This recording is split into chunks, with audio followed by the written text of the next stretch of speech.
Hi, hello, ನಮಸ್ತೆ friends. Welcome back to Raman tutorials. ಎಲ್ರು ಹೇಗಿದ್ದೀರಾ?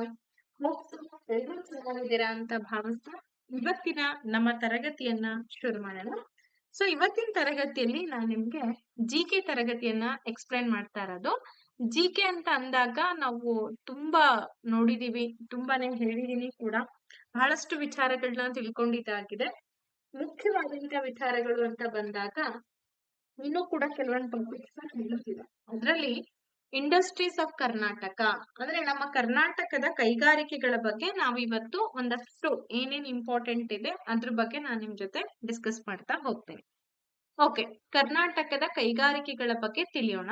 ಮೊದಲನೇ ಪ್ರಶ್ನೆ ಬಂದು ಹೀಗಿದೆ: who is known as the father of industrialisation in Karnataka ಅಂತ ಇದೆ. ಅಂದ್ರೆ ಕರ್ನಾಟಕದ ಕೈಗಾರೀಕರಣದ ಪಿತಾಮಹ ಅಂತ ಹೇಳಿ ನಾವ್ ಯಾರನ್ನ ಕರಿತಾ ಇದೀವಿ? ಆಪ್ಷನ್ಸ್ ಗಳು ಹೀಗಿದೆ: ನಾಲ್ವಡಿ ಕೃಷ್ಣರಾಜ ಒಡೆಯರ್, ಹಾಗೆ ಸರ್ ಎಂ ವಿಶ್ವೇಶ್ವರಯ್ಯ, ಕೆಂಪೇಗೌಡ ಹಾಗೂ ಸರ್ ಮಿರ್ಜಾ ಇಸ್ಮಾಯಿಲ್ ಅಂತ ಹೇಳಿ ಹೇಳ್ತಾ ಇದೀವಿ. ನಿಮಗೆ ಗೊತ್ತಿರ್ಬೋದು, ಕರ್ನಾಟಕದಲ್ಲಿ ಇಂಡಸ್ಟ್ರಿಗಳು ಬರೋದಕ್ಕೆ ಇವರೇ ತುಂಬಾ ಮುಖ್ಯವಾದಂತ ಕಾರಣ ಅಂತ ಹೇಳ್ಬೋದು. ಯಾಕೆ ಅಂತಂದ್ರೆ ಕೈಗಾರೀಕರಣ ಆಗ್ಲಿಲ್ಲ ಅಂತಂದ್ರೆ ವಿನಾಶ ಆಗತ್ತೆ ಅನ್ನೋ ಒಂದು ಹೇಳಿಕೆಯನ್ನ ಕೂಡ ಇವ್ರು ಕೊಡ್ತಾರೆ. ಆಮೇಲೆ ಹೆಚ್ಚುವರಿ ಫಸ್ಟ್ ಕೈಗಾರೀಕರಣವನ್ನ ಕೂಡ ಶುರು ಮಾಡಿದ್ದು ಕೂಡ ಇವರೇನೆ. ಎಸ್, ನಿಮ್ಮೆಲ್ಲರ ಉತ್ತರ ಬಂದ್ಬಿಟ್ಟು ಆಪ್ಷನ್ ನಂಬರ್ ಬಿ ಅಂತ ಹೇಳಿ ಹೇಳ್ತಿದ್ದೀರಾ, ಸರ್ ಎಂ ವಿಶ್ವೇಶ್ವರಯ್ಯ ಅಂತ ಹೇಳಿ. Very good. ಇವ್ರೇನ್ ಮಾಡ್ತಾರೆ, ನಮ್ಮ ಕರ್ನಾಟಕದಲ್ಲಿ ಅನೇಕ ಪ್ರಮುಖ ಕೈಗಾರಿಕೆಗಳನ್ನ ಕೂಡ ಸ್ಥಾಪನೆ ಮಾಡ್ತಾರೆ. ಅವ್ ಯಾವ್ಯಾವು ಏನೇನು ಎತ್ತ ಅನ್ನೋದ್ರ ಬಗ್ಗೆ ಕಂಪ್ಲೀಟ್ ಡೀಟೇಲ್ ಆಗಿ ಇವತ್ತು ತಿಳಿದುಕೊಳ್ಳೋಣ. ಮುಂದಿನ ಪ್ರಶ್ನೆ ಬಂದು ಹೀಗಿದೆ. ಈ ಪ್ರಶ್ನೆ ಏನಿದೆ, 2008 ಮತ್ತೆ 2009 ಏನ್ HST ಎಕ್ಸಾಮ್ ಆಗಿತ್ತು, ಆ ಸಂದರ್ಭದಲ್ಲಿ ನಿಮ್ಗೆ ಕೆ ಕ್ವಶನ್ ಅಲ್ಲಿ ಕೇಳಿದ್ರು. ಓಕೆ, ಕೈಗಾರೀಕರಣಗೊಳಿಸಿ ಅಥವಾ ನಾಶವಾಗಿ ಎಂಬ ಪ್ರಸಿದ್ಧ ಘೋಷಣೆಯನ್ನ ನೀಡಿದಂತಹ ವ್ಯಕ್ತಿ ಯಾರು? Who gave the famous slogan industrialise or perish ಅಂತ ಹೇಳಿ ಹೇಳ್ತಾರೆ. ಯಾರು ಹೇಳಿದ್ದು ಈ ಮಾತನ್ನ? ಮಹಾತ್ಮ ಗಾಂಧೀಜಿ, ಸರ್ ಎಂ ವಿಶ್ವೇಶ್ವರಯ್ಯ, ಜವಾಹರ್ಲಾಲ್ ನೆಹರು, ಹಾಗೆ ಡಿ ದೇವರಾಜ್ ಅರಸು ಅಂತ ಇದೆ. ಇದು ಕೆ ಆಗಿರೋದ್ರಿಂದ ನಿಮಗೆ ಎಷ್ಟು ಮಾಹಿತಿಗಳು ಬೇಕೋ ಅಷ್ಟನ್ನ ಮಾತ್ರ ಇಲ್ಲಿ ಡಿಸ್ಕಷನ್ ಮಾಡ್ತಾ ಇರೋದು. ಹೆಚ್ಚುವರಿ ಅಗತ್ಯ ಇಲ್ಲ. ಇನ್ನು ನಮ್ಮ ಭಾರತದ ಪ್ರಮುಖ ಕೈಗಾರಿಕೆಗಳ ಬಗ್ಗೆನೂ ಕೂಡ ನೋಡ್ಬೇಕು. ಅದನ್ನು ಕೂಡ ಮುಂದಿನ ತರಗತಿಯಲ್ಲಿ ಡಿಸ್ಕಸ್ ಮಾಡ್ತೀನಿ. ಕರ್ನಾಟಕದ ತಗೊಂಡಿರೋದು. ಓಕೆ, ಆಬ್ವಿಯಸ್ಲಿ ಯಾರು? Sir M Visvesvaraya. ಯಾಕೆಂತಂದ್ರೆ ಒಂದು ದೇಶ ಆಗಿರ್ಲಿ ಅಥವಾ ಒಂದು ರಾಜ್ಯ ಆಗಿರ್ಲಿ ಅಭಿವೃದ್ಧಿ ಆಗ್ಬೇಕು ಅಂದ್ರೆ ಕೃಷಿಯ ಜೊತೆಗೆ ಕೈಗಾರೀಕರಣದ ಅವಶ್ಯಕತೆ ಇರುತ್ತೆ.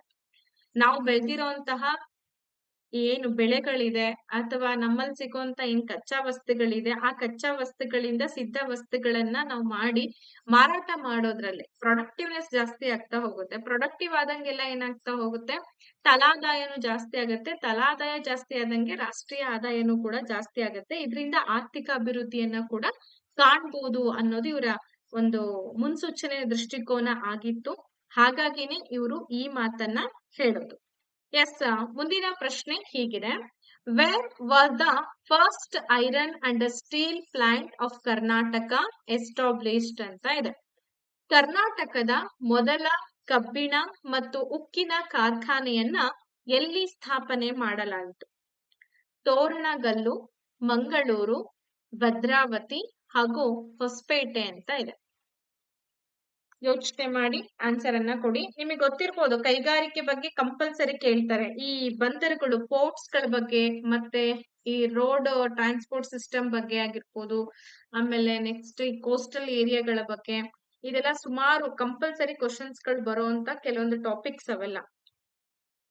ಬರ್ತಾವ ಮೇಡಮ್ ಅಂತ ಹೇಳಿ ಡೌಟ್ ಇಂದ ಕೇಳ್ಬೇಡಿ, 100% ಬರ್ತವೆ. ಎಸ್, ಕಂಪಲ್ಸರಿ ಕೈಗಾರಿಕೆ ಬಗ್ಗೆ ಒಂದ್ ಕ್ವಶನ್ ಅಂತೂ ಬಂದೇ ಬರುತ್ತೆ ನಿಮ್ಗೆ. ಇದಕ್ಕೆ ಸರಿಯಾದ ಉತ್ತರ ಬಂದು ಭದ್ರಾವತಿ ಅಂತ ಹೇಳಿದ್ರಿ. Very good. The Mysore iron and steel works was established in Bhadravati 1923.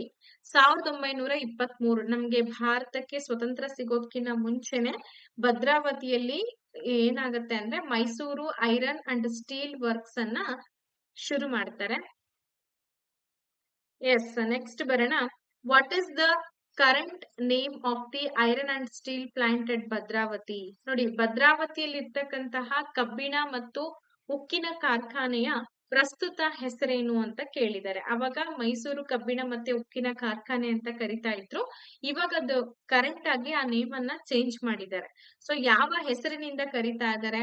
Jindal steel works ಅಂತ ಹೇಳಿ ಕರೀತಾರ, ಅಥವಾ Visvesvaraya iron and steel limited ಅಂತ ಹೇಳಿ VISL ಅಂತ ಹೇಳ್ತಾರ, ಅಥವಾ ಟಾಟಾ ಸ್ಟೀಲ್ ಅಂತ ಹೇಳಿ ಗುರುತಿಸ್ತಾರ, ಅಥವಾ ಕರ್ನಾಟಕ ಸ್ಟೀಲ್ ಕಾರ್ಪೊರೇಷನ್ ಅಂತ ಹೇಳಿ ಕರೀತಾರ. ಈ ತರ ಕ್ವಶನ್ಸ್ ಗಳನ್ನ ಕೊಟ್ಬಿಟ್ರೆ ಆರಾಮಾಗಿ ಈಸಿಯಾಗಿ ನೀವು ಟಿಕ್ ಮಾಡ್ಬಿಡ್ತೀರಲ್ಲ. ಹೌದು ನೋಡಿ, ನಿಮ್ಗೆ ಈಗ ಆಲ್ರೆಡಿ ಸುಮಾರು ಕ್ಲಾಸಸ್ ಗಳನ್ನ ನಾನು ಕೊಡ್ತಾ ಬಂದಿದ್ದೀನಿ, ನಿಮಗೆ ಗೊತ್ತಿದೆ.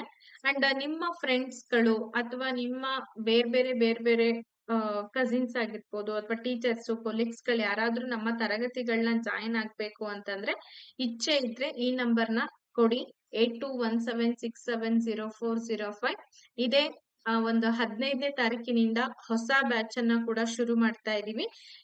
ಬೇರೆ ಎಲ್ಲಾ ವಿದ್ಯಾರ್ಥಿಗಳಿಗೂ ಕೂಡ ಅದರ ಮಾಹಿತಿಯನ್ನ ಕೊಡ್ರಿ. ಯಾಕೆ ಅಂತಂದ್ರೆ ನಿಮ್ಮಿಂದ ಬಹಳಷ್ಟು ವಿದ್ಯಾರ್ಥಿಗಳಿಗೆ ವಿಷಯ ತಲುಪುತ್ತೆ, ಮಾಹಿತಿಗಳು ಸಿಗತ್ತೆ, ಅವ್ರಿಗೂ ಕೂಡ ಭವಿಷ್ಯತ್ನಲ್ಲಿ ಒಳ್ಳೇದಾಗ್ಲಿ ಅನ್ನೋದೇ ನಮ್ಮ ಉದ್ದೇಶ. ಹಾಗಾಗಿ 6361153623 ನಂಬರ್ನ ನೋಟ್ ಮಾಡ್ಕೊಳಕ್ ಹೇಳಿ.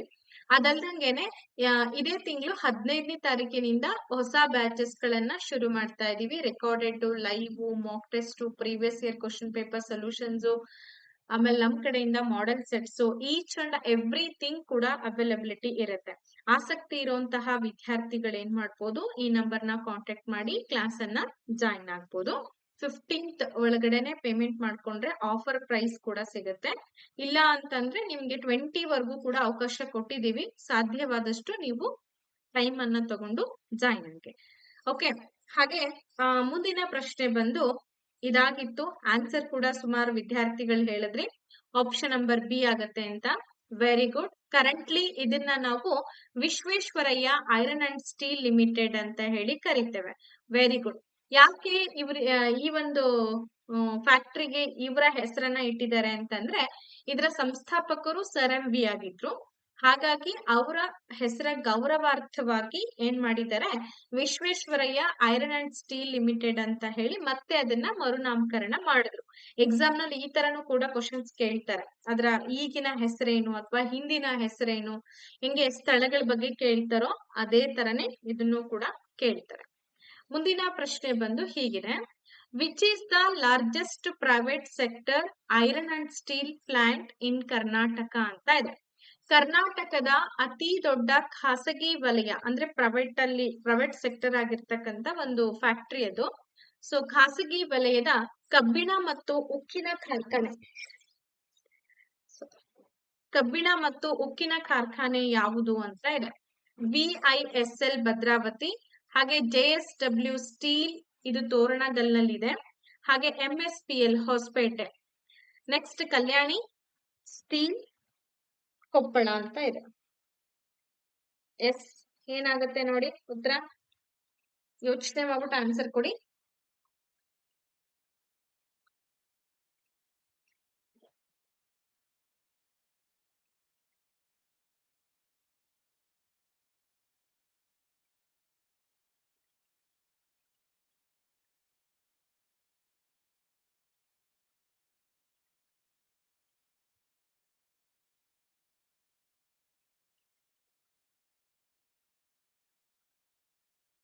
ಓಕೆ, ಎಲ್ಲ ಏನ್ ಹೇಳ್ತಾ ಇದ್ದೀರಾ? VISL ಅಂತ ಹೇಳಿ ಹೇಳ್ತಿದ್ದೀರಾ. ಅದು ಖಾಸಗಿ ವಲಯದ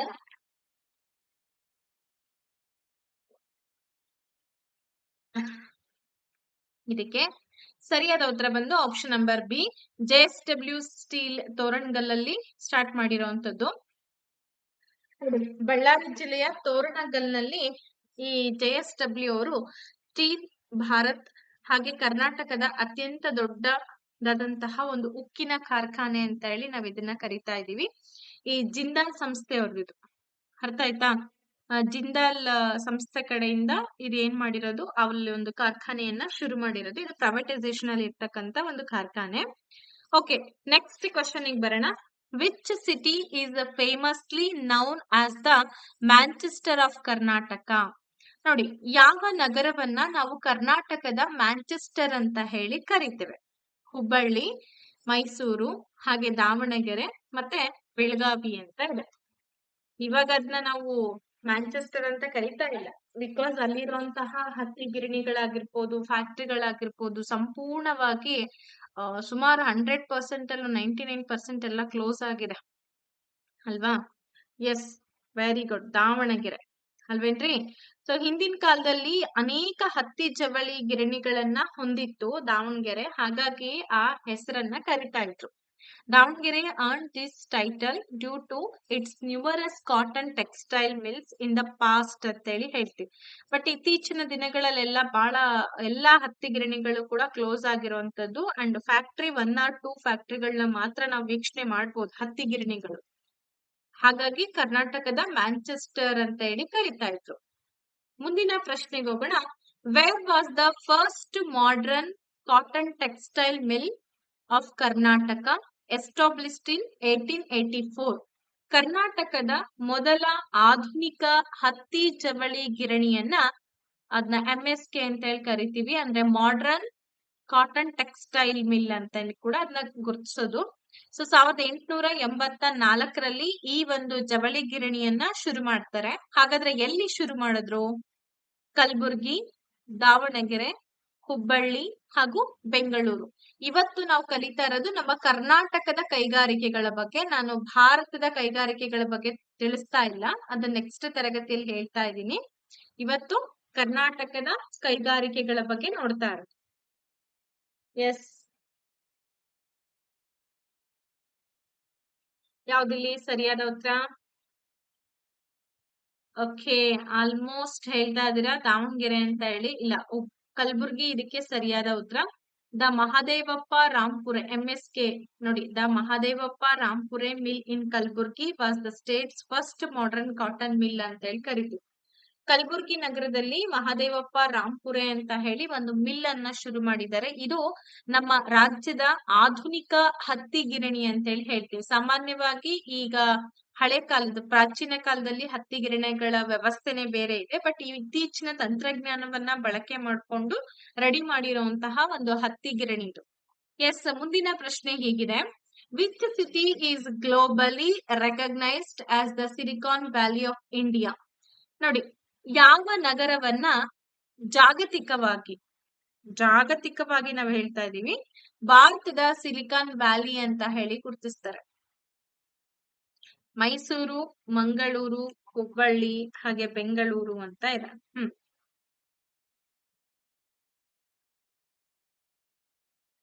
ಎಸ್, ಕಮಾನ್, ಕ್ವಿಕ್ ಆಗಿ ಬರ್ಲಿ ಆನ್ಸರ್.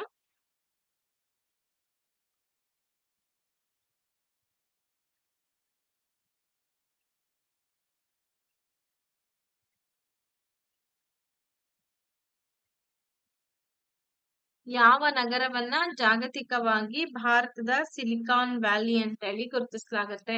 ಎಸ್, ಬೆಂಗಳೂರು ಅಂತ ಹೇಳ್ತಿದ್ದೀರಾ. ಇನ್ನ ಕೆಲವೊಬ್ರು ಮೈಸೂರು ಅಂತ ಹೇಳಿದ್ರೆ ಅದು ತುಂಬಾ ಮೇಲೆ ಗೊತ್ತಾಗ್ಬಿಡುತ್ತೆ. ಯಾಕೆಂದ್ರೆ ಸಿಲಿಕಾನ್ ಸಿಟಿ, ಸಿಲಿಕಾನ್ ವ್ಯಾಲಿ ಅಂತ ಹೇಳಿ ಕರೆಯೋದೇ ನಾವು ಬೆಂಗಳೂರನ್ನ. ಯಾಕೆ ಅಲ್ಲಿ ನಾವು ಸಿಲಿಕಾನ್ ಸಿಟಿ ಅಂತ ಹೇಳಿ ಕರಿತಾ ಇದೀವಿ ಅಂತಂದ್ರೆ, IT ಉದ್ಯಮದ ಒಂದು ಕೇಂದ್ರ ಅದು. ಈಗ ಹೆಚ್ಚಾಗಿ ಇನ್ಫಾರ್ಮೇಶನ್ ಟೆಕ್ನಾಲಜಿ ಅಂತ ಏನ್ ಕರಿತಾ ಇದೀವಿ, IT ಸೆಕ್ಟರ್ಸ್ ಅಂತ ಏನ್ ಕರಿತಾ ಇದೀವಿ, ಅದ್ರ ಒಂದು ಹಬ್ ಅಂತ ಹೇಳಿ ನಾವ್ ಅದನ್ನ ಗುರುತಿಸ್ತಾ ಇರೋದ್ರಿಂದ ಬೆಂಗಳೂರನ್ನ ನಾವು ಸಿಲಿಕಾನ್ ವ್ಯಾಲಿ ಅಂತ ಹೇಳಿ ಕರಿತಾ ಇದೀವಿ. ಎಸ್, ನೆಕ್ಸ್ಟ್ ಕ್ವಶನ್ ಗೆ ಹೋಗೋಣ. ಸ್ಯಾಂಡಲ್ ಸೋಪ್ ಸರ್ಕಾರಿ ಮೈಸೂರ್ ಸ್ಯಾಂಡಲ್ ಸೋಪ್ ಫ್ಯಾಕ್ಟರಿಯನ್ನ ಯಾವಾಗ ಸ್ಥಾಪನೆ ಮಾಡ್ಲಾಯ್ತು? ತುಂಬಾ ಇಂಪಾರ್ಟೆಂಟ್ ಕ್ವೆಶನ್, ಮೋಸ್ಟ್ ಎಕ್ಸ್ಪೆಕ್ಟೆಡ್ ಅಂತಾನೆ ಹೇಳ್ಬೋದು. ಸುಮಾರು ಸಲ ಈ ಪ್ರಶ್ನೆ ಕೇಳಿದ್ದಾರೆ. GPS 2019ರಲ್ಲಿ ಯಾರಾದ್ರೂ ಎಕ್ಸಾಮ್ ಬರ್ದಿದ್ರೆ ನಿಮಗೆ ಗೊತ್ತಿರುತ್ತೆ, ಅಲ್ಲಿ ಕೂಡ ಕೇಳಿದ್ದಾರೆ. When was the government Mysore sandal soap factory established ಅಂತ ಹೇಳಿದೆ? 1905, 1916, 1923, 1947 ಅಂತ ಇದೆ. ಹಾಗೆ ನಾನ್ ನಿಮಗೆ ಹೇಳ್ದೆ, ನಿಮ್ಮ ಫ್ರೆಂಡ್ ಸರ್ಕಲ್ ಅಲ್ಲಿ ಯಾರಾದ್ರೂ ತರಗತಿಗಳನ್ನ ತೆಗೆದುಕೊಳ್ಬೇಕು ಅಂತ ವೇಟ್ ಮಾಡ್ತಿದ್ದಾರೆ ಅಂತಂದ್ರೆ, ಇದೇ ತಿಂಗಳು 15ನೇ ತಾರೀಕಿನಿಂದ ಹೊಸ ಬ್ಯಾಚಸ್ ಶುರುವಾಗ್ತಾ ಇದೆ. ಆಸಕ್ತಿ ಇರುವಂತ ವಿದ್ಯಾರ್ಥಿಗಳು ಜಾಯಿನ್ ಆಗ್ಬೋದು. 8217670405 ನಂಬರ್ನ ಕಾಂಟ್ಯಾಕ್ಟ್ ಮಾಡಕ್ ಹೇಳಿ. ಹಾಗೇನೆ 6361153623. ಈಗಾಗ್ಲೇ ಜಾಯಿನ್ ಆದ ವಿದ್ಯಾರ್ಥಿಗಳಿಗೆ ಅವಶ್ಯಕತೆ ಇಲ್ಲ. ಹೊಸದಾಗಿ ಯಾರಾದ್ರೂ ಜಾಯಿನ್ ಆಗ್ಬೇಕು ಅಂತ ಹೇಳಿ ಅನ್ಕೊಂಡಿದೀರಾ ಅಂದ್ರೆ ಡೆಫಿನೆಟ್ಲಿ ನಮ್ಮ ತರಗತಿಗಳನ್ನ ನೀವು ತೆಗೆದುಕೊಳ್ಬಹುದು. ಅತ್ಯಂತ ಉತ್ತಮ ತರಗತಿಗಳು ನಿಮ್ಗೆ ಅವೈಲಬಿಲಿಟಿ ಇರುತ್ತೆ. ಎಸ್, ಇದಕ್ಕೆ ಸರಿಯಾದ ಉತ್ತರ ಏನ್ ಬರ್ತಾ ಇದೆ? 1916ರಲ್ಲಿ ನೋಡಿ, established in 1916 by Krishnaraja Wadiyar IV and Sir M. Visvesvaraya to utilize the abundant sandalwood ಅಂತ ಹೇಳಿ ಕರಿತೀವಿ. ನೋಡಿ ಏನಾಯ್ತು ಅಂತಂದ್ರೆ ನಮ್ಮ ನಾಡನ್ನ ಅಥವಾ ನಮ್ಮ ಕರ್ನಾಟಕವನ್ನ ಶ್ರೀಗಂಧದ ನಾಡು ಅಂತ ಕರಿತೀವಿ. ಯಾಕೆ ಕರಿತೀವಿ ಅಂತಂದ್ರೆ ಇಲ್ಲಿ ಹೇರಳವಾಗಿ ಪಶ್ಚಿಮ ಘಟ್ಟಗಳ ಸಾಲು ನಿಮ್ಗೆಲ್ಲ ಗೊತ್ತೇ ಇದೆ. ಈ ಪಶ್ಚಿಮ ಘಟ್ಟಗಳ ಸಾಲು ಇರೋದ್ರಿಂದ ನಮ್ಮಲ್ಲಿ ಶ್ರೀಗಂಧ ಜಾಸ್ತಿ ಬೆಳೆಯುತ್ತೆ. ಹೇರಳವಾದಂತಹ ಶ್ರೀಗಂಧವನ್ನ ಬಳಸ್ಕೊಳ್ಳಿಕ್ಕೆ ಏನ್ ಮಾಡೋದು, ಅದನ್ನ ಹೆಂಗ್ ನಾವು ಯುಟಿಲೈಸ್ ಮಾಡ್ಕೊಳ್ಬೇಕು ಅಂತ ಪ್ಲಾನ್ ಮಾಡಿದಾಗ ನಾಲ್ವಡಿ ಕೃಷ್ಣರಾಜ ಒಡೆಯರ್ ಹೆಸರು ಕೇಳಿದ್ದೀರಾ ನೀವು? ಯಾಕೆಂದ್ರೆ ಅವ್ರ ಕಾಲದಲ್ಲಿ ಸರ್ ಎಂ ವಿಶ್ವೇಶ್ವರಯ್ಯ ದಿವಾನ್ರಾಗಿ ಕೆಲಸವನ್ನ ಮಾಡ್ತಾ ಇದ್ರು. ಸೊ ನಾಲ್ವಡಿ ಕೃಷ್ಣರಾಜ ಒಡೆಯರ್ ಹಾಗೆ ಸರ್ ಎಂ ವಿಶ್ವೇಶ್ವರಯ್ಯನವರು 1916ರಲ್ಲಿ ಇದನ್ನ ಸ್ಥಾಪನೆ ಮಾಡ್ತಾರೆ. ಅಲ್ಲಿಂದ ಮೈಸೂರು ಸ್ಯಾಂಡಲ್ ಸೋಪು ಬಳಕೆಗೆ ಬರುತ್ತೆ. ಅರ್ಥ ಆಯ್ತಾ? ನೆಕ್ಸ್ಟ್ ಹೋಗೋಣ ಮುಂದಿನ ಪ್ರಶ್ನೆ. Which district is known as the silk city of Karnataka? ಯಾವ ಜಿಲ್ಲೆಯನ್ನ ಕರ್ನಾಟಕದ ರೇಷ್ಮೆ ನಗರ ಅಂತ ಹೇಳಿ ಕರೆಯಲಾಗುತ್ತೆ? ಮಂಡ್ಯ, ರಾಮನಗರ, ಕೋಲಾರ ಹಾಗೂ ಚಿಕ್ಕಬಳ್ಳಾಪುರ ಅಂತ ಇದೆ. ಯೋಚನೆ ಮಾಡ್ಬಿಟ್ಟು ಆನ್ಸರ್ ಕೊಡಿ. Come on quick.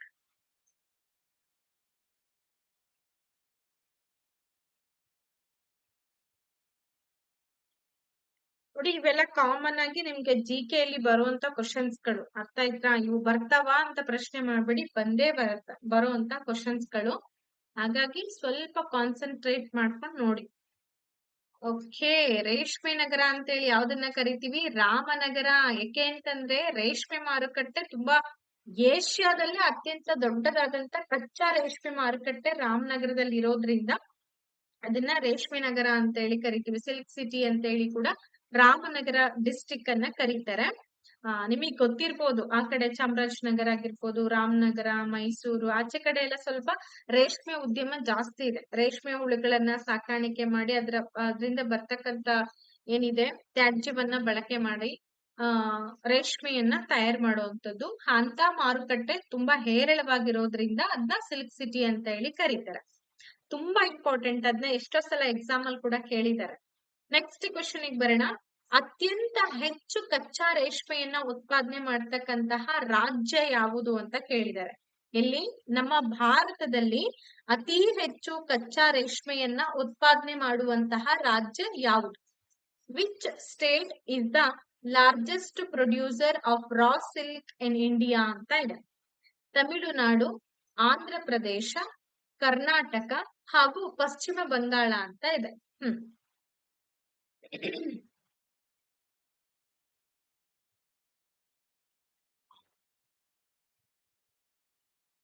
ಯೋಚನೆ ಮಾಡಿ ಆನ್ಸರ್ ಅನ್ನ ಕೊಡಿ. 15th ಕ್ಲಾಸ್ ಸ್ಟಾರ್ಟ್ ಆಗುತ್ತೆ. ಆದ್ರೆ ಜಾಯಿನ್ ಆಗ್ಲಿಕ್ಕೆ 20 ವರ್ಗೂ ಕೂಡ ಅವಕಾಶ ಕೊಟ್ಟಿದ್ದೀನಿ. ಆದ್ರೆ 15th ಒಳಗಡೆ ಆದ್ರೆ ಆಫರ್ಗಳು ಇನ್ಕ್ಲೂಡೆಡ್ ಆಗುತ್ತೆ. ಈಗಾಗ್ಲೇ ಜಾಯಿನ್ ಆದವರಿಗೆ ಇದು ಅವಶ್ಯಕತೆ ಬೀಳಲ್ಲ. ಈ ಪದೇ ಪದೇ ಯಾಕೆ ಹೇಳ್ತಿದೀನಿ ಗೊತ್ತಾ? ಕ್ವಶನ್ ಮಾಡ್ತೀರಾ, ಮೇಡಮ್ ನಾವ್ ಇನ್ನೊಂದ್ಸಲ ಜಾಯಿನ್ ಆಗ್ಬೇಕಾ? ನಮಗೂ ಕ್ಲಾಸ್ ಹೇಳ್ತೀರಾ? ನಿಮ್ಗೆ ಅಲ್ಲೇ ಸ್ಮಾರ್ಟ್ ಕ್ಲಾಸಸ್ ಆಗೋಗಿದೆ. ಹೇಳ್ತಾನೆ ಇದೀನಿ, ಹೊಸದಾಗಿ ಬರೋರಿಗೆ ಹೇಳ್ತಾ ಇರೋದು. ಎಸ್, ನಮ್ಮ ಕರ್ನಾಟಕ ಅಲ್ವೇನ್ರಿ? ವೆರಿ ಗುಡ್, ತುಂಬಾ ಚೆನ್ನಾಗಿ ಉತ್ತರಗಳನ್ನ ಕೊಟ್ರಿ. ಯಾಕೆ ಅಂತಂದ್ರೆ Karnataka accounts for a major share, ಅಂದ್ರೆ ಸುಮಾರು ಒಂದು 100% ನಮ್ಮಲ್ಲಿ ರೇಷ್ಮೆ ಉತ್ಪಾದನೆ ಇದೆ ಅಂತಂದ್ರೆ ಒಂದು 30% ನಷ್ಟು ನಮ್ಮ ಕರ್ನಾಟಕದಲ್ಲಿ ಉತ್ಪಾದನೆ ಆಗತ್ತೆ. ಇಂಡಿಯಾಸ್ ಟೋಟಲ್ ಸಿಲ್ಕ್ ಪ್ರೊಡಕ್ಷನ್ ಎಷ್ಟು ಅಂತಂದ್ರೆ 30% ಮೇಜರ್ ಶೇರ್ ನಮ್ಮ ಕರ್ನಾಟಕದ್ದೇ ಇದ್ದಿದ್ರಿಂದ ಸೊ ಇದನ್ನ ನಾವು ಅದರಲ್ಲೂ ಕೂಡ ರಾಮನಗರವನ್ನ ಸಿಲ್ಕ್ ಸಿಟಿ ಅಂತಾನೆ ಕರಿತೀವಿ, ಯಾಕಂದ್ರೆ ಅಷ್ಟೊಂದು ಉತ್ಪಾದನೆ ಇದೆ. ನೆಕ್ಸ್ಟ್ ಹೋಗೋಣ. ಕರ್ನಾಟಕದಲ್ಲಿ ಮೊದಲ ಕಾಗದದ ಕಾರ್ಖಾನೆಯನ್ನ ಎಲ್ಲಿ ಸ್ಥಾಪನೆ ಮಾಡಲಾಯಿತು? Where was the first paper mill in Karnataka established? Yes, come on quick ಆಗಿ ಬರ್ಲಿ ಆನ್ಸರ್ಸ್.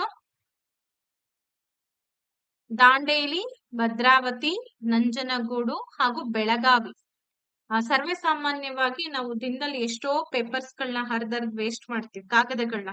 ಬಟ್ ಒಂದು ಕಾಗದ ರೆಡಿ ಆಗ್ಬೇಕು ಅಂತಂದ್ರೆ ಅದ್ರ ಹಿಂದಿನ ಎಷ್ಟು ಎಫರ್ಟ್ ಇರುತ್ತೆ, ಅದ್ರ ಹಿಂದೆ ಎಷ್ಟೆಲ್ಲ ಮರಗಳ ಸ್ಯಾಕ್ರಿಫೈಸಿಂಗ್ ಇರುತ್ತೆ. ಬಟ್ ನಾವ್ ಅದನ್ನ ಯೋಚನೆ ಮಾಡಲ್ಲ ಅಲ್ವಾ? ಪೇಪರ್ಸ್ ಗಳನ್ನ ಬಳಕೆ ಮಾಡೋದು ಓಕೆ, ಆದ್ರೆ ಅನಾವಶ್ಯಕವಾಗಿ ಕಿತ್ ಹಾಕ್ತಾರಲ್ಲ, that is not okay. Okay, ಸರಿಯಾದ ಉತ್ತರ ನಾನೇ ಉತ್ತರ ತೋರಿಸ್ದೆ ಆಗ್ಲೇ, ಭದ್ರಾವತಿ ಸರಿಯಾಗಿದೆ. ಮೈಸೂರು ಪೇಪರ್ ಮಿಲ್ಸ್ ಅನ್ನ 1936ರಲ್ಲಿ ಏನ್ ಮಾಡ್ಲಾಗತ್ತೆ, ಭದ್ರಾವತಿಯಲ್ಲಿ ಸ್ಥಾಪನೆ ಮಾಡ್ತಾರೆ. ಇನ್ನೊಂದು ವಿಷಯ ಗೊತ್ತಾ ನಿಮ್ಗೆ, ಈ ಕಾರ್ಖಾನೆಗಳು ಯೂಶುವಲಿ ಸ್ಥಾಪನೆ ಆಗೋದು ಈ ನೀರಿನ ಫ್ಲೋ ಇರ್ಬೇಕು. ಯಾಕೆಂದ್ರೆ ಕಾರ್ಖಾನೆಗಳಿಂದ ಬರ್ತಕ್ಕಂತ ಕಚ್ಚಾ ವಸ್ತುಗಳನ್ನೆಲ್ಲ ನೀರಿಗೆ ಬಿಡ್ತಾರೆ, ಹಾಗಾಗಿ ನೀರಿನ ಒಂದು ಸೌಲಭ್ಯಗಳು ಬೇಕಾಗತ್ತೆ. The west coast paper mills is situated in which district ಅಂತ ಇದೆ. ವೆಸ್ಟ್ ಕೋಸ್ಟ್ ಪೇಪರ್ ಮಿಲ್ಸ್ ಯಾವ ಜಿಲ್ಲೆಯಲ್ಲಿ ಕಂಡು ಬರುತ್ತೆ? ವೆಸ್ಟ್ ಕೋಸ್ಟ್ ಅಂತಂದ್ರೆ ಪಶ್ಚಿಮ ಕರಾವಳಿಯ ಪೇಪರ್ ಮಿಲ್ಸ್ ಅಂತ ಕನ್ನಡದಲ್ಲಿ ಆಗತ್ತೆ. ಹಾಗಾದ್ರೆ ಯಾವ ಜಿಲ್ಲೆಯಲ್ಲಿ ಕಂಡು ಬರುತ್ತೆ? ಉಡುಪಿ, ದಕ್ಷಿಣ ಕನ್ನಡ, ಉತ್ತರ ಕನ್ನಡ, ಶಿವಮೊಗ್ಗ. ನಿಮಗೆ ಗೊತ್ತಿದೆ, ಉಡುಪಿ, ದಕ್ಷಿಣ ಕನ್ನಡ, ಉತ್ತರ ಕನ್ನಡ ಇವನ್ನೆಲ್ಲ ಕೋಸ್ಟಲ್ ಏರಿಯಾಸ್ ಅಂತ ಹೇಳಿ ಗುರುತಿಸ್ತೀವಿ ಅಲ್ವಾ? ಉತ್ತರ ಕನ್ನಡ, ಉಡುಪಿ ಅಂತೂ ಕೋಸ್ಟಲ್ ಏರಿಯಾ. ಇನ್ನು ದಕ್ಷಿಣ ಕನ್ನಡ ಮತ್ತೆ ಶಿವಮೊಗ್ಗ ಬಂದ್ಬಿಟ್ಟು ಮಲೆನಾಡು ಪ್ರದೇಶಗಳು. ಹಾಗಾದ್ರೆ ಈ ಮಿಲ್ ಯಾವ ಜಿಲ್ಲೆಯಲ್ಲಿ ಕಂಡು ಬರುತ್ತೆ?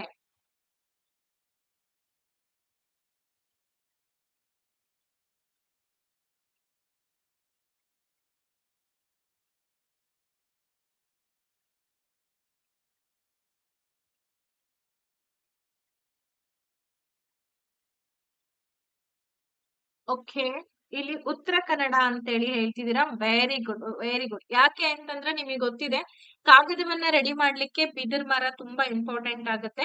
ಹಾಗಾಗಿ ಅದು ವೆಸ್ಟ್ ಕೋಸ್ಟ್ ಅಲ್ಲಿ ಬರುವಂತಹ ಒಂದು district. So it is located in Dandeli, Uttara Kannada district, surrounded by bamboo rich forests. ಅಲ್ಲಿ ನೀವು ಹೋಗಿದ್ದೀರಾ ಅಂದ್ರೆ ಯೂಶುವಲಿ ಗೊತ್ತಿರುತ್ತೆ ನಿಮಗೆ. ಬಿದಿರು ಸಮೃದ್ಧವಾಗಿರ್ತಕ್ಕಂತ ಕಾಡುಗಳು ಇದರಿಂದ ಆವೃತವಾಗಿರುವಂತಹ ಉತ್ತರ ಕನ್ನಡ ಜಿಲ್ಲೆಯ ದಾಂಡೇಲಿಯಲ್ಲಿ ಕಂಡುಬರುತ್ತೆ. ಮೇಡಮ್, ಇಲ್ಲಿ ದಾಂಡೇಲಿ ಅಂತ ಕೊಟ್ಟಿಲ್ವಲ್ಲ ಅಂತಂದ್ರೆ ಉತ್ತರ ಕನ್ನಡ ಅಂತ ಕೊಟ್ಟಿದ್ದೀರಲ್ಲ, ಸಾಕು. ಓಕೆ, ನೆಕ್ಸ್ಟ್ ಪ್ರಶ್ನೆಗೆ ಬರೋಣ. 14ನೇ ಪ್ರಶ್ನೆ. ಕರ್ನಾಟಕದಲ್ಲಿ ಅತ್ಯಂತ ಹೆಚ್ಚು ಸಿಮೆಂಟ್ ಕಾರ್ಖಾನೆಗಳನ್ನ ಹೊಂದಿರುವಂತಹ ಜಿಲ್ಲೆ ಯಾವುದು? Which district has the highest number of cement factories in Karnataka? Bagalkot, Kalaburagi, Tumakuru ಹಾಗೆ ಚಿತ್ರದುರ್ಗ. ಸಿಮೆಂಟ್ ಎಷ್ಟು ಇಂಪಾರ್ಟೆಂಟ್ ಅಲ್ವಾ? ಬಹಳ ಇಂಪಾರ್ಟೆಂಟ್.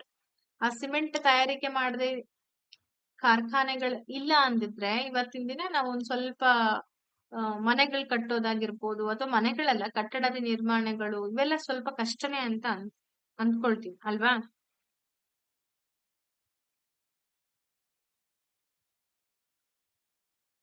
ಓಕೆ, ಇದಕ್ಕೆ ಸರಿಯಾದ ಉತ್ತರ ಬಂದು ಆಪ್ಷನ್ ನಂಬರ್ ಬಿ, ಕಲಬುರ್ಗಿಯಲ್ಲಿ ಜಾಸ್ತಿ ಸಿಮೆಂಟ್ ಫ್ಯಾಕ್ಟರಿಗಳಿದೆ. ಯಾಕೆ ಗೊತ್ತಾ?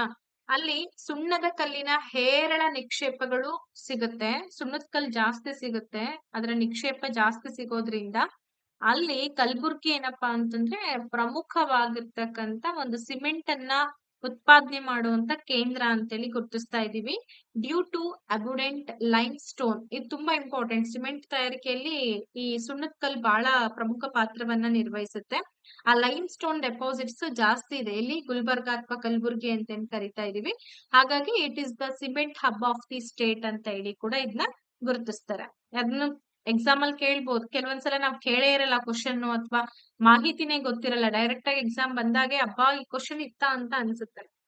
Wear was the first sugar factory of Karnataka established in 1933? ಕರ್ನಾಟಕದ ಮೊಟ್ಟ ಮೊದಲ ಸಕ್ಕರೆ ಕಾರ್ಖಾನೆಯನ್ನ 1933ರಲ್ಲಿ ಸ್ಥಾಪನೆ ಮಾಡ್ತಾರೆ.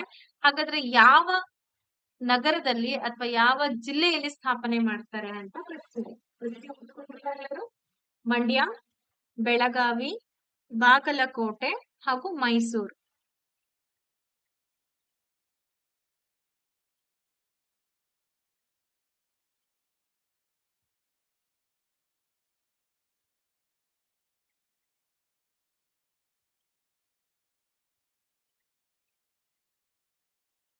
ಎಸ್, ಮಂಡ್ಯ.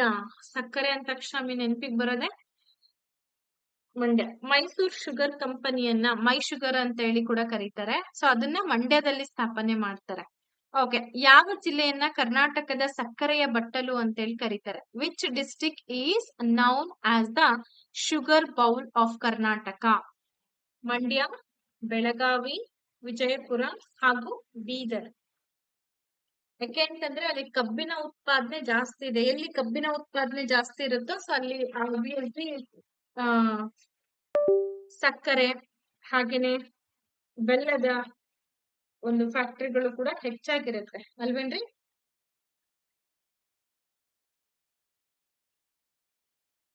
ಹ್ಮ್. ಓಕೆ, ಮಂಡ್ಯ ಡಿಸ್ಟ್ರಿಕ್ಟ್ ಮೇಡಮ್ ಅಂತ ಹೇಳಿ ಹೇಳಿದ್ರಿ. ಅಲ್ಲ, ಬೆಳಗಾವಿ. ನಮ್ಗೆ ಅನ್ಸುತ್ತೆ ಅಯ್ಯೋ ಮಂಡ್ಯದಲ್ಲಲ್ವಾ ಜಾಸ್ತಿ ಬೆಳೆಯೋದು ಕಬ್ಬನ್ನ ಅಂತ ಅಂದ್ರೂ ಕೂಡ ಬೆಳಗಾವಿ ಏನಿದೆ ಅತ್ಯಂತ ಹೆಚ್ಚನ್ನ ಕಬ್ಬನ್ ಉತ್ಪಾದನೆ ಮಾಡುವಂತ ಒಂದು ಜಿಲ್ಲೆ.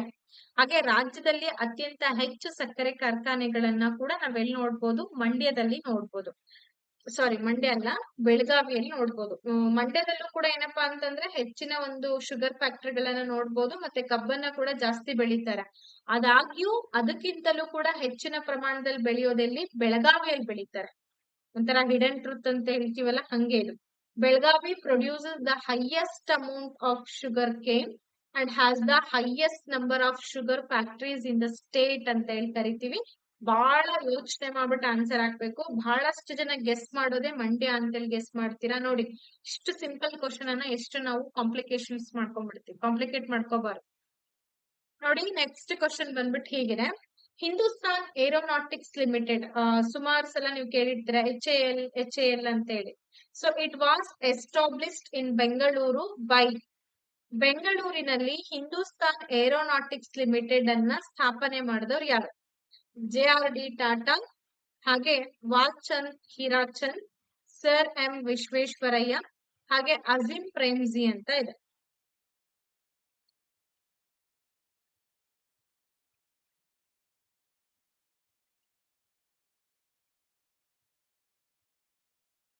ಕಮಾನ್ ಕ್ವಿಕ್ ಆಗಿ ಆನ್ಸರ್ಸ್ ಬರ್ಲಿ.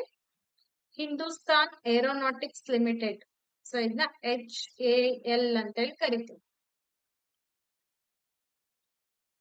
ಇದನ್ನ ಯಾರು ಶುರು ಮಾಡಿದ್ದು ಅಂತಂದ್ರೆ ವಾಲ್ಚಂದ್ ಮತ್ತೆ ಹೀರಾಚಂದ್ ಅವರು. ನೋಡಿ, ಇಟ್ ವಾಸ್ ಫೌಂಡೆಡ್ ಇನ್ 1940. 1940 ಏನ್ ಮಾಡ್ತಾರೆ ಅಂತಂದ್ರೆ ಇದನ್ನ ಸ್ಥಾಪನೆ ಮಾಡಿದ್ದು ಬೈ ಇಂಡಸ್ಟ್ರಿಯಲಿಸ್ಟ್. ಯಾರು? ಕೈಗಾರಿಕೋದ್ಯಮಿಗಳಾದಂತ ವಾಲ್ಚಂದ್ ಮತ್ತೆ ಹೀರಾಚಂದ್ ಅವರು ಇದು ಮೈಸೂರು ಗವರ್ನಮೆಂಟ್ ನ ಒಂದು ಅಸೋಸಿಯೇಷನ್ ಜೊತೆಗೆ, ಇನ್ನು ಸಹಕಾರದ ಜೊತೆಗೆ ಇದನ್ನ ಶುರು ಮಾಡೋದು. ಅರ್ಥ ಆಯ್ತಾ? ಯಾವ್ದು ನೆನ್ಪಿಟ್ಕೊಳ್ಳಿ, ಎಕ್ಸಾಮ್ ಅಲ್ಲಿ ಕೇಳ್ತಾರೆ. ಹಿಂದೂಸ್ತಾನ್ ಏರೋನಾಟಿಕ್ಸ್ ಲಿಮಿಟೆಡ್ ಅಂತ ಏನ್ ಕರಿತಾ ಇದೀವಿ, ಇದು ವಾಲ್ಚಂದ್ ಹೀರಾಚಂದ್ ಅವರು ಮೈಸೂರು ಸರ್ಕಾರದ ಸಹಯೋಗದ ಜೊತೆಗೆ 1940 ಶುರು ಮಾಡ್ತಾರೆ. Visvesvaraya iron and steel limited is currently managed by which central public sector unit ಅಂತ ಇದೆ. ಹಾಗಾದ್ರೆ ಈ VISL ಅಂತ ಏನ್ ಕರೆದ್ವಿ ಅಂದ್ರೆ Visvesvaraya iron and steel limited ಪ್ರಸ್ತುತ ಯಾವ ಕೇಂದ್ರ ಸಾರ್ವಜನಿಕ ವಲಯದ ಘಟಕದ ನಿರ್ವಹಣೆಯಲ್ಲಿ ನಡೀತಾ ಇದೆ? ಇದಕ್ಕೆ ಆಪ್ಷನ್ಸ್ ಗಳು ನೋಡ್ಬೋದು. BHEL, SAIL, ONGC, ಹಾಗೆ HAL ಅಂತ ಇದೆ.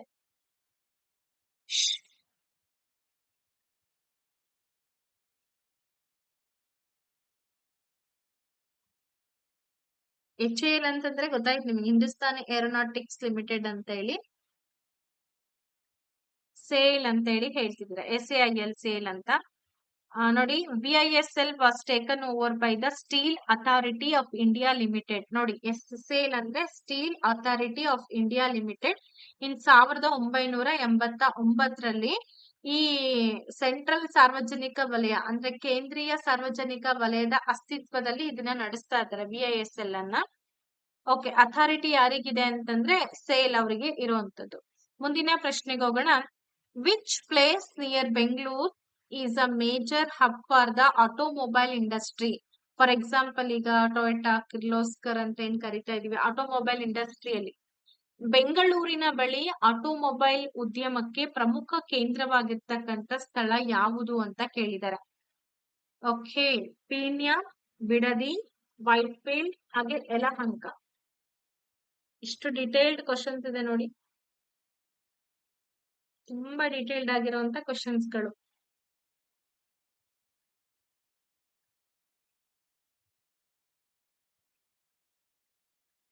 ಓಕೆ, ಇನ್ನೊಂದು ಕ್ವಶನ್ ಇದೆ, ಲಾಸ್ಟ್ ಕ್ವಶನ್ ಆಗುತ್ತೆ. ಇದಕ್ಕೆ ಸರಿಯಾದ ಉತ್ತರ ಬಂದ್ಬಿಟ್ಟು ಬಿಡದಿ ಅಂತ ಏನ್ ಕರಿತಾ ಇದ್ದೀರಾ, ಸರಿ ಇದೆ. ಇಲ್ಲಿ ಏನಪ್ಪಾ ಅಂತಂದ್ರೆ ಹೆಚ್ಚಾಗಿ ಈ ಬಿಡದಿ ಇಂಡಸ್ಟ್ರಿಯಲ್ ಏರಿಯಾ ಅಂತಾನೆ ಇದನ್ನ ನಾವು ಗುರುತಿಸ್ತಾ ಇದೀವಿ. Ramanagara district, it is famous for it's automobile manufacturing plants. ನೋಡಿ, ರಾಮನಗರ ಜಿಲ್ಲೆಯಲ್ಲಿ ಕಂಡುಬರ್ತಕ್ಕಂಥ ಬಿಡದಿ ಏನಿದೆ ಕೈಗಾರಿಕಾ ಪ್ರದೇಶ ಇದೊಂದು. ಸೊ ಇಲ್ಲಿ ಹೆಚ್ಚು ಆಟೋಮೊಬೈಲ್ ಉತ್ಪಾದನಾ ಘಟಕಗಳಿಗೆ ತುಂಬಾ ಹೆಸರುವಾಸಿಯಾಗಿರ್ತಕ್ಕಂಥ ಸ್ಥಳ ಅಂತ ಹೇಳಿ ಗುರುತಿಸ್ತಾ ಇದೀವಿ. ಅಂಡ್ ನಾನ್ ನಿಮಗೆ ಹೇಳ್ದೆ, ಯಾರಾದ್ರೂ ಆನ್ಲೈನ್ ಕ್ಲಾಸಸ್ ಅನ್ನ ಜಾಯಿನ್ ಆಗ್ಬೇಕು ಅಂದ್ರೆ ಹೊಸ ಬ್ಯಾಚ್ ಅನ್ನ ಶುರು ಮಾಡ್ತೇನೆ. ಪದೇ ಪದೇ ಯಾಕೆ ಹೇಳ್ತಿರ್ತೀನಿ ಅಂತಂದ್ರೆ ಅದು ನಿಮ್ ಮೈಂಡ್ ಅಲ್ಲಿ ಇರುತ್ತೆ, ನೀವು ಕೂಡ ಬೇರೆಯವರಿಗೆ ಇಂಟಿಮೇಶನ್ ಕೊಡ್ತೀರಾ ಅನ್ನೋದೇ ನನ್ನ ಉದ್ದೇಶ. ಹಾಗಾಗಿ 8217670405 ನಂಬರ್ ನ ಕಾಂಟ್ಯಾಕ್ಟ್ ಮಾಡ್ಬೋದು. ಹಾಗೇನೆ 6361153623 ನಂಬರ್ ನ ಕೂಡ ನೀವು ಕಾಂಟ್ಯಾಕ್ಟ್ ಮಾಡ್ಬೋದು. ಇದೇ ತಿಂಗಳು 15ನೇ ತಾರೀಕಿನಿಂದ ಹೊಸ ಬ್ಯಾಚ್ ಅನ್ನ ಶುರು ಮಾಡ್ತಾ ಇರೋದು. ನ್ಯೂ ಬ್ಯಾಚಸ್ ಬಗ್ಗೆ ಸುಮಾರು ಜನ ಕೇಳ್ತಾ ಇದ್ರಿ, ಕ್ವೆರಿ ಮಾಡ್ತಾ ಇದ್ರಿ, ಹಾಗಾಗಿ ಅವ್ರಿಗೋಸ್ಕರ ಮಾಡ್ತಾ ಇದೀವಿ. ಅವ್ರಿಗೊಂದ್ ಸ್ವಲ್ಪ ನೀವು ಮಾಹಿತಿಯನ್ನ ಮುಟ್ಸಿ, ಪೇಡ್ ವಿದ್ಯಾರ್ಥಿಗಳೇ. ಓಕೆ, ಲಾಸ್ಟ್ ಕ್ವಶನ್ ಇದು. Which is the only active gold mining industry in India located in Karnataka? ಕರ್ನಾಟಕದಲ್ಲಿ ಇರ್ತಕ್ಕಂಥ ಭಾರತದ ಏಕೈಕ ಸಕ್ರಿಯ ಚಿನ್ನದ ಗಣಿ ಉದ್ಯಮ ಯಾವುದು ಅಂತ ಕೇಳಿದ್ದಾರೆ. ನಮ್ಮ ಕರ್ನಾಟಕದಲ್ಲಿ ಈಗ್ಲೂ ಕೂಡ ಅಲ್ಲಿ ಮೈನಿಂಗ್ ಮಾಡ್ತಾ ಇರೋದು, ಗೋಲ್ಡ್ ಮೈನಿಂಗ್ ಅನ್ನ ಮಾಡ್ತಾ ಇರುವಂತಹ ಒಂದು ಚಿನ್ನದ ಗಣಿ ಉದ್ಯಮ ಯಾವುದು ಅಂತ ಕೇಳಿದ್ದಾರೆ. ಭಾರತದಲ್ಲಿ, ಇಡೀ ಭಾರತದಲ್ಲಿ ಏಕೈಕ ಸಕ್ರಿಯವಾಗಿ ಚಿನ್ನ ಸಿಗ್ತಾ ಇರ್ತಕ್ಕಂಥ ಗಣಿ ಉದ್ಯಮ KGF, ಕೋಲಾರ್ ಗೋಲ್ಡ್ ಫೀಲ್ಡ್ಸ್, ಹಟ್ಟಿ ಚಿನ್ನದ ಗಣಿ, ದೋಣಿಮಲೈ ಗಣಿ ಹಾಗೆ ಕುದುರೆಮುಖ ಗಣಿ.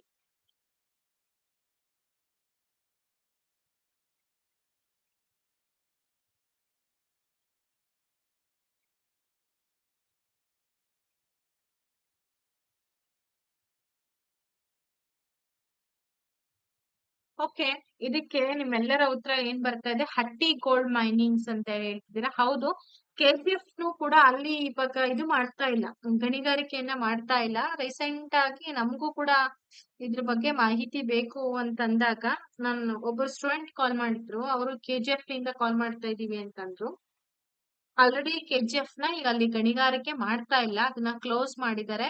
ಇನ್ನ ಕುದುರೆಮುಖ ಅಂತೂ ಅಲ್ಲಿ ಪರಿಸರ ಹಾಳಾಗುತ್ತೆ ಅಂತ ಅಲ್ಲಿ ಕೂಡ ಕ್ಲೋಸ್ ಮಾಡಿದ್ದಾರೆ. ಎಲ್ಲಾ ಇಂಡಸ್ಟ್ರಿಗಳು ಇಲ್ಲ ಅಲ್ಲಿ, ದೋಣಿಮಲೆಯಲ್ಲೂ ಇಲ್ಲ.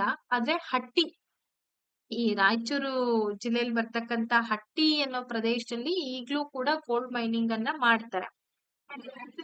ಹಟ್ಟಿ ಚಿನ್ನದ ಗಣಿ ಪ್ರಸ್ತುತ ದೇಶದ ಏಕೈಕ ಸಕ್ರಿಯ ಚಿನ್ನದ ಉತ್ಪಾದಕ ಗಣಿ ಅಂತ ಹೇಳಿ ಇದನ್ನ ಗುರುತಿಸ್ತಾ ಇದ್ದಾರೆ. Hatti Gold Mines in Raichur district is currently the only active gold producer in the country. ಇಡೀ ಭಾರತದಲ್ಲಿ ಸಕ್ರಿಯವಾಗಿರ್ತಕ್ಕಂಥ ಒಂದು ಚಿನ್ನದ ಗಣಿ ಯಾವುದು ಅಂತಂದ್ರೆ ಅದ ಹಟ್ಟಿ ಗೋಲ್ಡ್ ಮೈನಿಂಗ್ ಅಂತ ಹೇಳಿ ಕೂಡ ಕರಿತೀವಿ. ಓಕೆ, ಹಾಗಾದ್ರೆ ಇವತ್ತು ಸುಮಾರು ಒಂದು 20 ಕ್ವಶನ್ಸ್ ಗಳನ್ನ ವಿತ್ ಎಕ್ಸ್ಪ್ಲನೇಷನ್ ಸಮೇತ ನಾನು ನಿಮಗೆ ತಿಳಿಸಿದ್ದೀನಿ. ಅದಲ್ದಂಗೆನೆ ಇನ್ನ ಕೂಡ ನೆಕ್ಸ್ಟ್ ಕ್ವಶನ್ಸ್ ಗಳನ್ನ ಮುಂದಿನ ತರಗತಿಯಲ್ಲಿ ನಿಮ್ಗೆ ಇದನ್ನ ಡಿಸ್ಕಷನ್ ಮಾಡ್ತೀನಿ, ಬಿಕಾಸ್ ಇಂಪಾರ್ಟೆಂಟ್, ಬಿಡಕ್ ಬರಲ್ಲ. ಹಾಗಾಗಿ ಕ್ಲಾಸ್ ಅನ್ನ ಯಾರಿಗಾದ್ರೂ ನೀವು ಕೊಡಿಸ್ಬೇಕು ಅಥವಾ ರೆಫರ್ ಮಾಡ್ಬೇಕು ಅಂತಂದ್ರೆ ನಮ್ಮ ಚಾನಲ್ ತುಂಬಾ ಒಳ್ಳೆ ಕ್ಲಾಸಸ್ ಅನ್ನ ಕೊಡ್ತಾ ಇದೀವಿ. ಅಂಡ್ ನಿಮಗೆ ಗೊತ್ತಿದ್ದೇ ಇದೆ, ಎವ್ರಿ ಡೇ ಲೈವ್ ಕ್ಲಾಸಸ್ ಇರುತ್ತೆ, ರೆಕಾರ್ಡೆಡ್ ಕೂಡ ಕೊಟ್ಟಿದೀವಿ. And previous year question paper solutions ಅನ್ನ ನೋಟಿಫಿಕೇಶನ್ ಆದ್ಮೇಲೆ ಕೊಟ್ಟಿರ್ತೀವಿ. ಮಾಕ್ ಟೆಸ್ಟ್ ಕೂಡ ನೋಟಿಫಿಕೇಶನ್ ಆದ್ಮೇಲೆ ಅವೈಲಬಿಲಿಟಿ ಇರುತ್ತೆ. ಹೊಸ ಬ್ಯಾಚ್ ಅನ್ನ ಜಾಯಿನ್ ಆಗ್ಬೇಕು ಅಂತ ಯಾರಾದ್ರೂ ವೇಟ್ ಮಾಡ್ಕೋತಿದ್ದೀರಾ ಅಂತಂದ್ರೆ ಒಂದು ಒಳ್ಳೆ ಆಫರ್ ಜೊತೆಗೆ ನಿಮ್ಗೆ ಈ ಬ್ಯಾಚಸ್ ಗಳು ಅವೈಲಬಿಲಿಟಿ ಇದೆ. ಇದನ್ನ ಯಾರು ಕೂಡ ಮಿಸ್ ಮಾಡ್ಕೋಬೇಡಿ. ಆದಷ್ಟು ಬೇಗನೆ ಜಾಯಿನ್ ಆದ್ರಿ ಅಂತಂದ್ರೆ ನಿಮ್ಮ ಪ್ರಿಪರೇಷನ್ಸ್ ಅನ್ನ ಇನ್ನೂ ತ್ವರಿತಗತಿಯಲ್ಲಿ ಮಾಡ್ಬೋದು. ಯಾವ್ಯಾವ ಕೋರ್ಸಿಗೆ ಅವೈಲಬಿಲಿಟಿ ಇದೆ ಅಂದ್ರೆ HSTR ಸೆಪರೇಟ್ ಇದೆ, ಹಾಗೇನೆ GPSTR ಕೂಡ ಇದೆ, ನೆಕ್ಸ್ಟ್ PSTR ಕೂಡ ಅವೈಲಬಿಲಿಟಿ ಇದೆ ಹೊಸ ಬ್ಯಾಚಸ್. ಮತ್ತೆ TET ಎಲ್ಲಾ ವಿಷಯಗಳು ಪೇಪರ್ 1 ಅಷ್ಟೇ ಹೇಳ್ತೀರಾ, ಪೇಪರ್ 2 ಅಷ್ಟೇ ಹೇಳ್ತೀರಾ, ಪೇಪರ್ 3 ಹೇಳ್ತೀರಾ, ಪೇಪರ್ 1 ಈ ತರ ಅಲ್ಲ, ನೀವು HSTR ತಗೊಂಡ್ರೆ ಅದ್ರಲ್ಲಿ ಇರೋಂತ ಎಲ್ಲಾ ಪೇಪರ್ಗಳು, GPT ತಗೊಂಡ್ರೆ ಅದ್ರಲ್ಲಿ ಇರೋಂತ ಎಲ್ಲಾ ಪೇಪರ್, PSTR ತಗೊಂಡ್ರೆ ಅದ್ರಲ್ಲಿ ಇರೋಂತ ಎಲ್ಲಾ ಪೇಪರ್ಸ್ ವಿತ್ ಸಬ್ಜೆಕ್ಟ್ಸ್ ಎಲ್ಲ ಸಿಗುತ್ತೆ. ಹಾಗಾಗಿ ಈ ಕೂಡ್ಲೆ ಈ ನಂಬರ್ನ ನೋಟ್ ಮಾಡ್ಕೊಂಡು ನಿಮಗೆ ಆಸಕ್ತಿ ಇದೆ ಅಂತಂದ್ರೆ ಜಾಯಿನ್ ಆಗ್ಬೋದು. ಲಾಸ್ಟ್ ಡೇಟು 15th ಇಂದ ಕ್ಲಾಸ್ ಸ್ಟಾರ್ಟ್ ಆಗುತ್ತೆ. 15th ಒಳಗೆ ನೀವು ಮಾಡ್ಕೊಂಡ್ರೆ ಆಫರ್ ಇನ್ಕ್ಲೂಡೆಡ್ ಆಗುತ್ತೆ. ಹಾಗೆ 20th ವರೆಗೂ ಕೂಡ ನಾನು ವಿಸ್ತರಣೆ ಮಾಡಿದೀನಿ, ಬಿಕಾಸ್ ಜಾಯಿನ್ ಆಗ್ಲಿಕ್ಕೆ ಅವಕಾಶಗಳು ಬೇಕಾಗತ್ತಲ್ಲ. ಹಾಗಾಗಿ ಇಷ್ಟ ಹೇಳ್ತಾ ಇವತ್ತಿನ ಈ ಕ್ಲಾಸ್ ಅನ್ನ ಎಲ್ಲಿಗೆ ಎಂಡ್ ಮಾಡೋಣ. ಧನ್ಯವಾದಗಳು and take care. Bye bye.